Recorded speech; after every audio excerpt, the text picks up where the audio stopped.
I born in Bangkok, Thailand. Okay, if you don't know, this is kind of really nice, good side country in the middle of Asia. We're surrounded by Myanmar on one side, China on top, Laos, Vietnam, and then down south, Malaysia and Singapore. So that's where I'm born. The Bangkok is capital of Thailand. So and it was great. I have never realized that my life could be in here in Worthington, Minnesota, because everything it was there. In Bangkok, the school, friend, family, and whatnot. And then 17 years later, life just changed. Tell me about your growing up in Thailand. We grew up with a family of my sibling 3, including me. I have a bigger, older sister, 2 years apart from me, and then I have a younger brother, who both of them now, here in America, and we get along great, just like another typical family. My dad owned a business in Thailand. We're doing the air conditioning business. So, in our country, it's always 90 degrees all year round. So it's, it is a good business to be in, Back then it was really popular, just like all these window air conditioning, small, compact, and easy to maintain, We do that thing small until the dad start getting growing. We start getting to the commercial, like hotel, multiple room, and we grow from a small air conditioning company, like 5 or 6 people employed, to like 60, 70. We service all over the country, and then I'm talking about all the country. The country of Thailand probably the size of Texas maybe, but we travel, everywhere.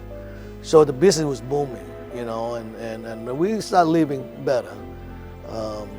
I went to the Catholic school all my life, growing up in Thailand, all the way until I'm 10th grade.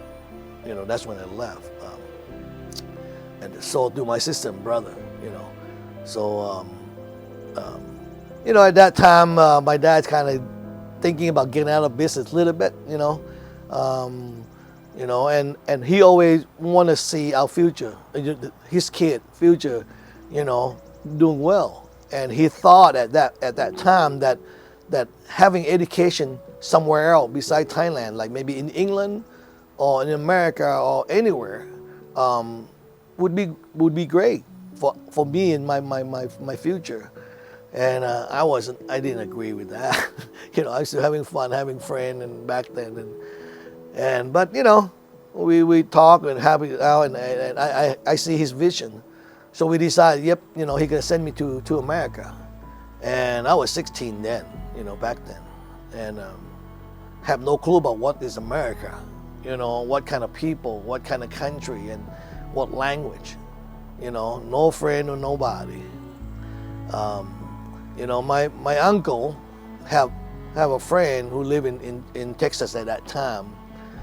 They connect, and then they start, talking back and forth, regarding about, can you help my nephew to come to America? And, his friends asking for what reason. So, well, my brother wanted to send his son to go to school. He said, oh, yeah, we can do that. So, back then, it wasn't difficult. If you can find some school that can sponsor you, like school here, you issue you like I-20 form, and you take it back and you fill it out back in your country, and you can prove to the embassy, U.S. embassy, that you have a fund and you have, a proper financial to be able to support me here, through all these years. And it's so easy. And back then we're doing well. We have a company, so we have a house, we have assets, we have everything. So, that was just step one. That we were stable on the financial. And U.S. Embassy granted me the visa as a student. Here I come, bought a ticket, headed out. My first place that I landed is in Texas. We went to a small town. It's called Euless, Texas. It's just like, kind of suburb connecting like Minneapolis. You have all these small cities connect to each other. Because I know that we are a city right between Dallas and Fort Worth. Go to Fort Worth 30 minutes, go to Dallas about 35, 40 minutes. But along the way from Fort Worth to Dallas, you don't feel like you're driving out of town. It just connect to each other. So that's why I like to go to school, high school there. And fate might have it. The school that I went to, the nickname is Trojan. And you know what they color? Black and white. I mean, black and red. So, I didn't think of that at that time, but when I start here and connecting with Worthington Trojan, it start connecting. I said like, wow, it something, But, so that's just briefly, how I get from there to America. So then after high school, what did you do? After high school, I went to college, Again, my passion was to go to college and play ball, play soccer. I wouldn't say that I was a star in high school, but I'm holding my own okay, and we have a great team, and America back then in 1981 is, soccer is not really that, I mean, we would be lucky we have 10 or 12 people watching us. Most of the time it's just our friend and, come and cheer and root for us. But, it's just like everywhere, people love winner. As long as you win, doesn't matter sport you in, they'll follow, and I think that's what we created back then, the sport, the new kid in town, let's put it that way, and I mean, the soccer back then, we really kind of wrote ourselves into the map, because we have 4 or 5 Asian that can play the kid, and then we have some Caucasian kid that, really athletic, and was able to learn and work well with us. So that's what's the thing in high school is that, I was really successful in high school back in Texas, and so my goal was to go to college and perhaps play ball for college. But back then, there's no internet, there's no research, that's really limited or none at all. The only way people are going to discover you is you're going to have to win state championship. You have to be a feature in some sort of a news TV somewhere or whatever, or somehow, some way you score 5-6 goals a night, but so really, the opportunity wasn't that much. And I did not know how to start, like visit school, get scholarship, who to connect to. So I have no clue. I ended up going to a community college, close by, and play soccer for them for a little bit. I think for me, if I have to redo it again, I probably, would have tried to go to the college that I want to play and being a walk-on and try it on and see how it is. But I don't know anything about that. I thought when you commit to the college, you're in it for 4 years. I did not know that you can transfer, you can do whatever you want, because, it's just like here, you go to school, it's really limited. If you don't go to Worthington High School, pretty much done.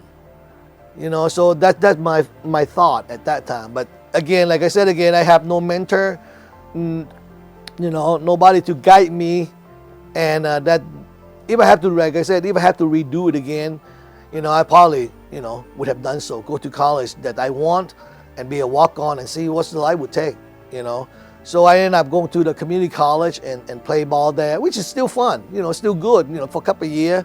During that time, I do play some of the local and all that kind of stuff. So my life is all about, playing soccer and then school and then really little on working. How did you get to Worthington, Smitty? Well, I didn't jump from Texas to Worthington. I lived in Texas, for about 6-7 years. Met, a love of my life, and later we get married, and it was really difficult because for me, I love being around with my friend, and you're talking about that time when 21, 22 years old guy, and then all of a sudden dating, and then and met my future wife, and it's just a little bit too much because I'm all about friend. You know, if they call me, they want me to go somewhere, I go. If they come to my house and want me to go somewhere, I just go. You know, you know, and my girlfriend at that time kind of like, you know, didn't like that. And you know, later on we marry and then we start family. And then you know, I feel like I won't be able to do the husband job and the kid if I still live in this neighborhood, because there's so much friend and a lot of things going on. So me and her, we decide, well, you know what, my dad at that time already here with us, you know. He followed me to America a couple of years later after I arrived here. And he lived in Columbus, Ohio at that time. So I asked her, I said, would you like to move to Columbus, Ohio? She said, well, you know, anywhere but here, because, you know, we want to go have our fresh start, just us two, you know. So, you know, we decided to went there, and my dad welcomed me and, you know, find me a place and, you know, get me a job, and we was just started from there. And I think that was the first time I was able to be in a restaurant business, you know. I never worked restaurant, I never worked in the kitchen before. I don't know how to cook, I only know how to just eat, just like everybody else. So, you know, I didn't know that's my thing too, the restaurant. So I went to work for the Chinese restaurant and in Columbus, Ohio. And that's when I start another passion besides the soccer, is creating food. I'm not making food, I'm creating food. You know, it could be simple fried rice like you guys eat, you know, or maybe sweet and sour chicken and sweet and sour pork, but to create it, you know, I think to me it's different, because you're starting from flour here, flour there, add it up with egg, with water, with oil, mix it up to become a batter. To me, it's just, you know, it's just, wow, this is great, you know. I don't look at cooking, it become like art, you know. So I devote all my time and energy, you know, try to master some of those Thai or Chinese dishes that they offer that restaurant. Was able to work there for 6-7 years again, and the boss was really nice, you know, and we decided at that time, my brother who lived in Minnesota, in Marshall, Minnesota, called me, you know, about opportunity that, do you want to buy a restaurant in Worthington, Minnesota? I go, well, I don't know. I mean, you know, I don't know if we can run and managing it. But I said, well, you know, I kind of get comfortable in the kitchen. I know how to do everything. My wife was a server in a restaurant where I work, so we kind of have that background, and I think we just need the money, you know. It turned out, you know, me and my brother, we chipped in and got a blessing from Dad, said, yeah, you two should do it, you know. And, you know, that's when I decided to move to Worthington to start the restaurant business, which is used to be a AW down on the Beltline, you know. And then it became a Chinese restaurant at one point. And then the guy don't want to do it no more, so, you know, I took it over, you know. So that's a start, you know. The reason why I come to Worthington is just to start the restaurant business. And we opened a Bangkok cuisine restaurant. I know a lot of friends who probably watching this thing probably have been there and eat my food before. I opened it for about 10 years. We started in 1995, you know, and we stayed 10 years, really competitive. The people here, very kind and generous, you know, came out and really supporting my restaurant back then. And, you know, I started to get to know people, grew from 1 to 2 to 10 to 100. You know, in a small community like this is you know, not hard to making friends, you know. And especially, you know, for me, benefit was I had to just stay there. They just come and see me, you know, it must even better. So it was great. You know, I would say, you know, when I arrived to Worthington in 1995 to start the restaurant business, that's all I can focus to. Is I have a small family, just started. My daughter, the older one, Vicky, she's only like 7 years old. Nicole, my second daughter, she's like 3.5. And my wife was just pregnant with Troy at that time. So two of my girls born in Columbus, Ohio. and Troy, the only one who born in Worthington, Minnesota. And all these 3 kids is Worthington alumni. They all graduated here in Worthington High School, and you know, they still remember their root. Every time when they come back here in Worthington, Minnesota, they get too excited to go to the high school, walk around, and meet up with some of their friends who still live here locally, and it's just great. Tell me about so after you closed the restaurant, go from there. Yeah. Well, you know, just in case you don't know, I was a former coach, high school coach here in Worthington. I was approached by a group of friends who love soccer. I think Mr. Fiola, Jerry Fiola, he was writing a grant, you know, to start some sort of a sport. And I think at that time the community kind of needed, you know, soccer to start, because there's a locally here that the adult league soccer, and you know, we have quite a bit back then, you know, some Hispanic here in town as well, you know, and you know, we have a lot of kids that go to school there, and they're not participating in anything. You know, they don't go for football. I don't know why. You know, they should. I know a lot of these kids can run fast, but they don't go for track and field. So I don't know why either, you know, and then, you know, I think Jerry Vision was just trying to get all these kids out to have some sort of activity.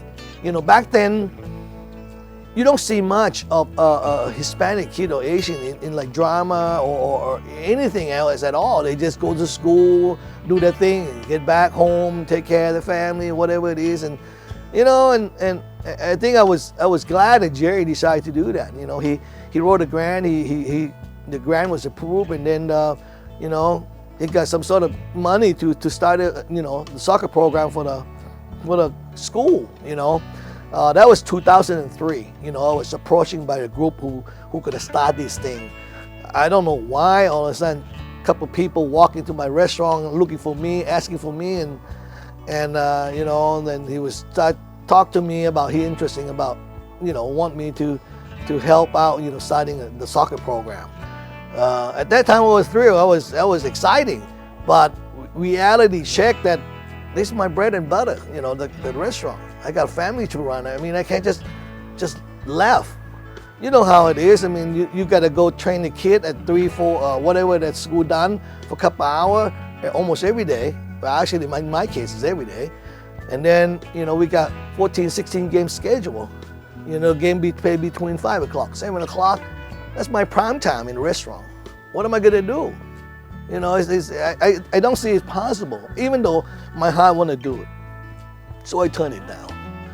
You know, I said, I can't. I really love to want to do it, but I can't do it. You know, and they said, well, you know what, I'm glad that I can talk to you. I can see that you have passion about soccer, but, you know, too bad things didn't work out. I said, well, you know, I mean, if there's better time, another time, you know, I probably would have done it, but, you know, this time of my life right now, I have to focus on family, because this is my bread and butter, my restaurant. So they done, and, you know, my wife said, what do you think? I feel bad, you know, I really want to do it, but I can't, you know, and she understands that you know, it disappointed me too, you know, that I didn't get to do that at that time. Well, time had passed for a couple of weeks, and the gentleman come back. They said, well, you know, Smitty, the coach that we hired, they did hire a coach, but the coach that they hired had an accident and lost his life. You know, I think that person, I think, if I'm not mistaken the name, I think Ektnitphong, you know, back then, Ektnitphong was just moving into Worthington as a pastor, you know, at some church, I can't remember. And then he had a background of soccer. So that's the reason why he was offered a job and opportunity, and he agreed to it. And I think I have met Ektnitphong. He came to the restaurant and you know, talked to me.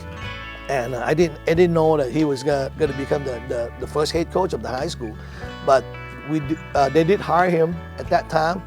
But then later on, you know, before the season started, I would say, I don't know how long, 3, 4 weeks before the season started, there's some sort of freaky accident, you know, at the construction site, and, you know, and just something just bad just happened to him. But, so they came back, you know, and And now I'm scratching my head. I'm scrambled. What am I gonna do? You know, the season just gonna started. Everything in place already. You know, we only got a kid enroll and interested in playing soccer. We know we're gonna start soccer program. What are we gonna do? You know, and I said I got a restaurant. My restaurant open from Tuesday to Sunday, from 10 in the morning until 9 at night, and I'm the only chef. Well, not only chef. You know, I have my brother to help me out too, but. You know, at that time when the restaurant opened for almost 9 years now, you know, his responsibility start, you know, shipped off a little bit, you know, and I'm there with my sister, with my wife, and then with my help of my brother, because, you know, the business starts slowing down a little bit since then. So I decided with my wife, I said, well, you know, let's give it a shot. So I tell them, I said, you know what, I'm gonna do what I could. You know, such and such. I said, maybe the home game I can attend, away game I might not. You know, I might have to have an assistant to help me out and such. And, you know, they promised me, you know, yes, you can do that. When the reality check turned, I couldn't let go. I mean, I was there all the time. You know, we practicing Monday to Friday every day, 2-3 hours at a time. I'm there at the home game. I'm there at the away game. You know, it's tough because I have to close the restaurant, you know, put the close sign because, you know, at 3 o'clock, sorry, you know, today closed, be back tomorrow, sorry, you know, thing like that. It happened like this for a couple of years, you know, and you know, we decide, well, you know what, we just cannot go on. I mean, the business starts slowing down. I think my family at that time was able to, how you put it, financially we're doing well. You know, I think we probably can just decide it if we could continue doing this, just kind of juggle between these two, or we're just gonna decide to do one thing. So I decided to take on soccer, you know, and sell my restaurant, and then just get a job somewhere else that can suit, you know, my soccer job. Even though, you know, only like 3 months, you know, only, but you know, for the person who have a passion like us, you know, it could be all year round because I couldn't stop thinking about it even off the season. So that's how we get started. You know, that the reason why I came to Worthington is just to start a business, you know, and then everything else just took off from there. So tell me now about your kids are grown and living in other places. What's your life like now here in Worthington? I tell you, it's great. You know, I could not be more happy. I know a lot of people out there, you know, probably have a great family. They probably have wonderful kid and wonderful wife, and I'm one of them that experienced that. You know, I'm married to the same woman for the last, you know, 34 years.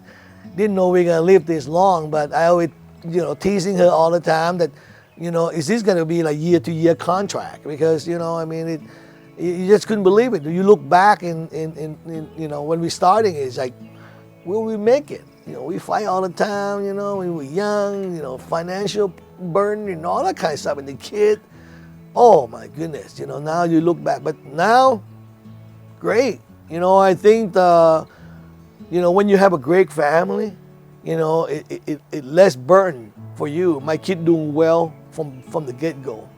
You know, all our 3 children, Vicky, you know, being the oldest, Nicole, and then Troy, they all great. You know, they do their duty really well. They don't cause any trouble. They don't, you know, give me any burden or my wife any burden, you know, about have to worry about, do we have to go to the police station, bail them out? You know, do we have to, you know, go drag them out from somewhere place where they get drunk? And, you know, they don't do those things. So I'm really blessed to have that kind of family, you know, behind me. You know, and the kids themselves love soccer. So, you know, that's easy. You know, I got a ball boy, I got, you know, a ball girl that can pick up all my stuff and just go to the field, and they just stand there, get excited about see their dad doing things. My wife never will miss my game. You know, she's always supporting me, no matter what. You know, I'm her priority. Let's put it that way, and I think it's great. You know, you know, and so do the kid. You know, if they don't, you know, get stuck with other activity or whatnot, they're always at the soccer game, soccer field, whatever it is. So it's always been that family, the tight-knit family, and like I said again, when you have no worry back home, it's kind of every day you go out, try to do something, you can have the maximum of whatever you do. Don't have to worry about anything else. So, and that has been my life from the day one when I moved to Worthington. I have a great family support. The wife, the kid is always support. I know that it's been hard for my wife, particularly when I coach soccer first couple of years, because that's all I can think of. Like you said, I mean, it's a small gig in high school. I only get paid, was really a fraction of it. I would have done for free, but the time that you put in, the effort. I mean, I remember that when our season is done, the other team's still playing because they're in the playoff, like Northfield, like Mankato West, like, whatever the team that's out there. I would drive to go watch the game just to see what did we do wrong. How can we get to this point where they at? What can I learn from all these folks? And then come to try to put into our team and see what we can do. Little by little, you start seeing the result. But in the beginning, oh no. In the beginning, after the first year, when our season went 0 win, 15 losses and 1 tie, and I was just like, are you kidding me? We didn't even win a single game, and that broke my heart because, I have so much put into it. I don't care about the result. It just, at that team, at that time, it's just unorganized. The kid don't believe in me. I don't know if I'm the problem, So, that's what I decided. I told my wife, I said, like, if I'm going to be the one who stopped this team to moving forward, I don't want to do it. So I told her, I said, like, you know what, I think I need to turn in my key, and because I want somebody else who's better than me to do it, because I hate to see, Jerry do all these things and then we fail them. This is the first year, we have 5-year grant and this is the first year. And she said, no, honey, you are the man for the job. I said, I don't speak it because I'm your wife, but I can see it that you have shaped up so many of the kids. I said, like household, they don't listen to me, that. I said, like, that's just some of them. You cannot see, the no losses, and because this whole group don't respond to you. It's just some. You have to see individual, and then I start seeing individual. I said, oh yeah, you know what? This Mr. A here came in, have no clue, now he can do it better. Mr. B always talk too much. I said, now he start, quiet down. He start learning, and then, so many things. So I start seeing a lot of changing, and I go like, you know what? Maybe she's right. It's not me. Maybe I went to the right place, but everything takes time. You just don't come out as a new team, and then all of a sudden success. But see, I didn't know that. That's my first year in high school. I thought, I'm good at soccer. I can motivate them. I can do this. Same thing. I think the teacher in high school or anywhere can relate it to that. You don't teach the kid one session or 1 month or 1 term, and they become bright. You should shape them up, every day, and that's what happened. I started realizing things take time, and sure enough, I decided to stay together, and I think the kid was kind of glad too. I did not know why, because I was just really mean coach, I'm yell a lot, I get on their backs too much, and all that kind of stuff, but they like that, I think they want them to be accountable, and I think that's when I started seeing it, that, to have authority like me, great, but I think in order for you to have a successful program or anywhere or any kind of a workplace or group, you need to have their trust and belief. They have to trust in you and believe you that you're genuine, and I think me and the kid, we see each other that way, back then. And once you establish that, everything else is easy. So Do you do you get back to Thailand? yes, many times. Like I said again, that's why not. I mean, if you YouTube Thailand or Bangkok, boy, everybody would want to go back to the country. You know, I do want to go back. The reason because the kids start getting older, and I want them to see where their parent came from. So we took the first trip. I can't remember, about 15, 20 years ago, maybe. Since then we've been taking annual tour. Every year we would take off as family, go back to Thailand for about 2 or 3 weeks, depending upon on my job schedule. But that's just our family vacation. We went there like maybe 5, 6 years consecutive, and then the kids start getting older. They have activity, they have commitment. So but it's still, a matter of fact, the last time we went back there was before COVID. I think 6 years ago. Me and my wife, we went back and visit out some of her folks still back home. And I still have a lot of cousins and my uncle and aunt, there. My mom, my dad here. Actually, my dad passed, but my mom's still here in America. But the only person that directly related to me is my little sister, still back home. She's married, have one child, and so give me a chance to visit her as well. But yeah, we went back and we loved. Things changed since I left. Tremendously. The one that noticeable is traffic. There's so many people living in this capital. I can describe the Bangkok is like New York, but all day. They're busy all day. But the food was good. Our culture was great. We got a lot of, interesting places that people love to come and visit our country, and yeah, if every time I have a chance or opportunity or money, I would go back to Thailand in a heartbeat. How would your life have been different had you stayed in Thailand and not come to America? I would think quite a bit. I grew up in a Chinese culture family. Being an oldest son, you tend to have a privilege. You get spoiled by your mom, your dad, because you're supposed to be the one to taking over. And my dad had business. We have financially set,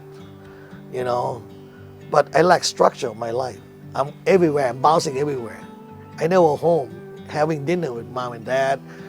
I'm always out with friends. Always have doing some activity, thing like that, and not disciplined. I think America here is teaching me to have responsibility. That's the reason why I didn't want to come, because I have nobody here to cook my meal. I have nobody here to do my laundry, So that's why I didn't want to come. And I think those things, those responsibilities shaped me up, I came here when I was 16, and I have to go to laundromat. I have to cook myself. I have to walk myself to school, and I have to get up myself. Nobody come and say, "Hey, get up! The food at the table. Let's go. Hurry up! The car gonna come pick you up in 15 minutes." None of that. You gotta get up yourself. You gotta find something that eatable, editable, and then just walk to school. Just like everybody else. That's why I came to this country and I see all these kids waiting for the bus in the winter.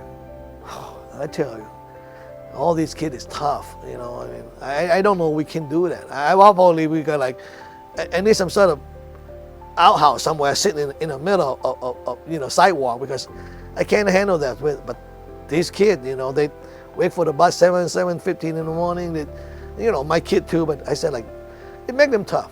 Like me, that's why I said I didn't like in the beginning for my dad to send me over here, but I'm always really thankful because of like I said again, in America, by overall, if you want something, bad enough, or you want something, if you're just willing to go out there and earn it and work for it, you will achieve it. And I always say that's on any level. School, relationship, job, or whatever. You got to put in the effort, that you want to do this.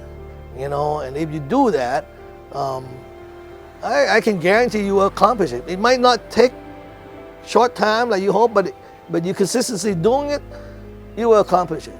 I think this America thing is, when you say land of opportunity, it is.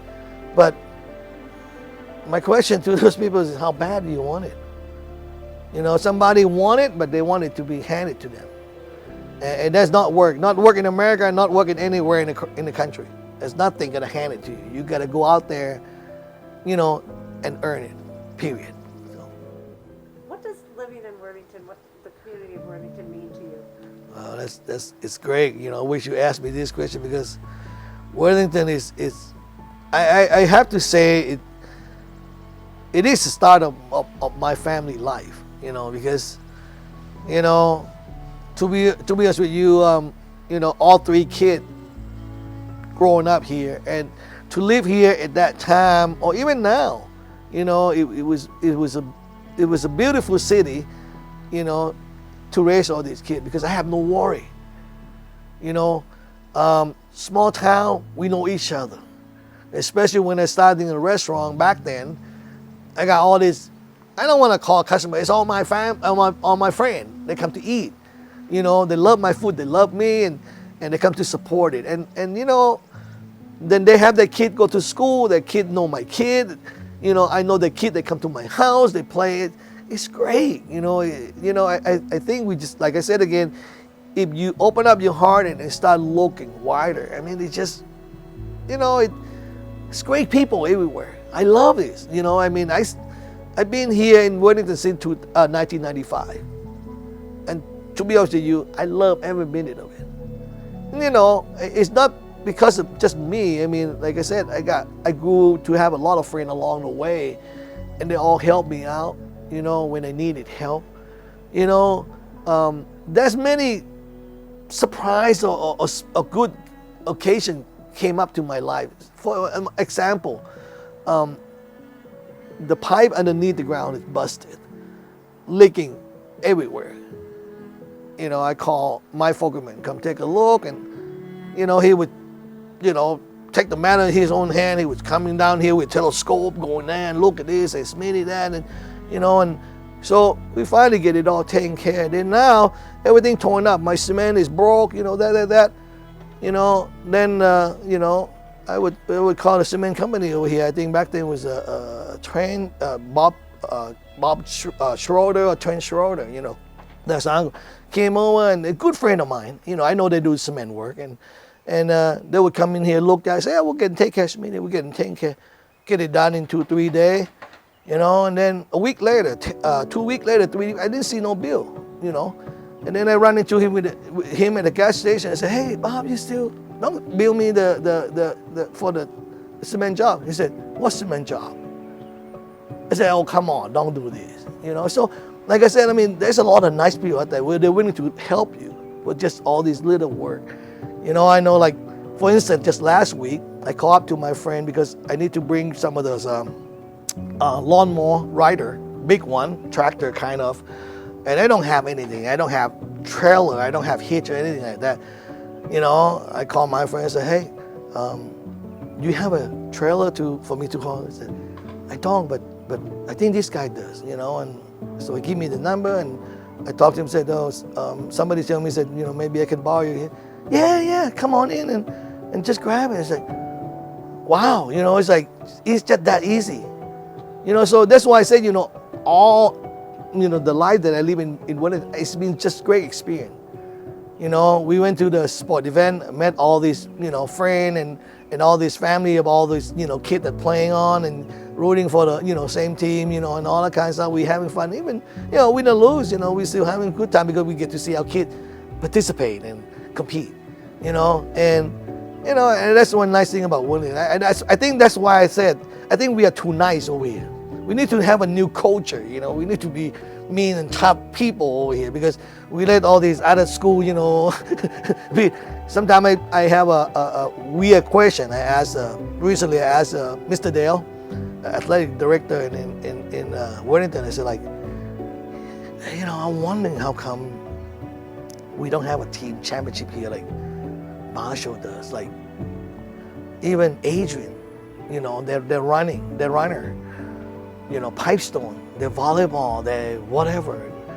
Laverne, you know, they even Wyndham, you know, back then they have their hockey team. They have it's like, why don't we have any type of championship team here? We're a nice city. We big, you know, compared to all these things. We're much bigger.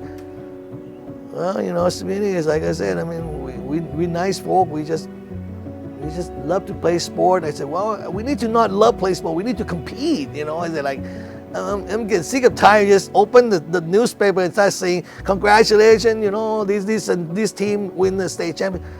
But you know what? Recently, you know, our kid here in Worthington on track and field team didn't do so bad. You know, I know that we make some noise up there in the state. You know, some runner, you know, like 400 or 4x100. I can't remember exactly, but you know, and our track team doing really well.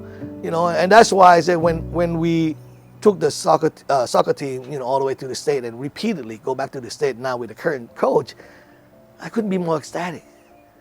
You know, that's what it's all about. It's about giving all these kids a can to be recognized, you know, by their peer, by whoever it is. And, you know, and a lot of good things coming out through the sport here. And you know, I follow the sport here in town too. And, you know, we have gymnastics regularly, go to the state, you know, compete.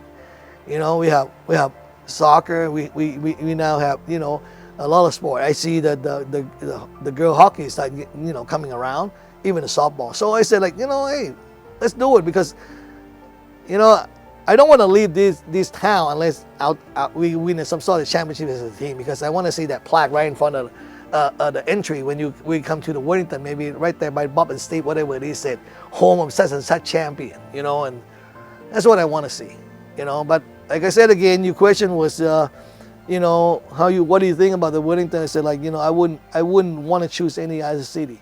I have been asked by even my kid or other people, like recently to San Diego. Nico asked me, said, Dad, can you see yourself live here? You know, live over here. I said, like, no. You know, I like San Diego. I enjoy being visited over here. I love the colorful. I love liveliness. I love the coast, everything. But I miss Worthington. You know, I like to be home where, you know, it's comfortable. You know, and you know, our crime rate over here really low compared to everywhere.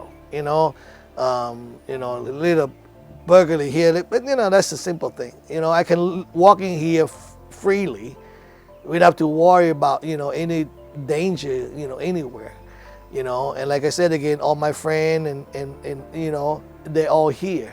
You know, and I couldn't be more happy, you know, being in Worthington. And like I said again, and I'm glad, you know, that I'm here because, you know, I try to put myself, what if I live in Marshall? What if I live in Fairmont or anything like that? I said I probably couldn't, you know, because I'm just too much in love here in Worthington now.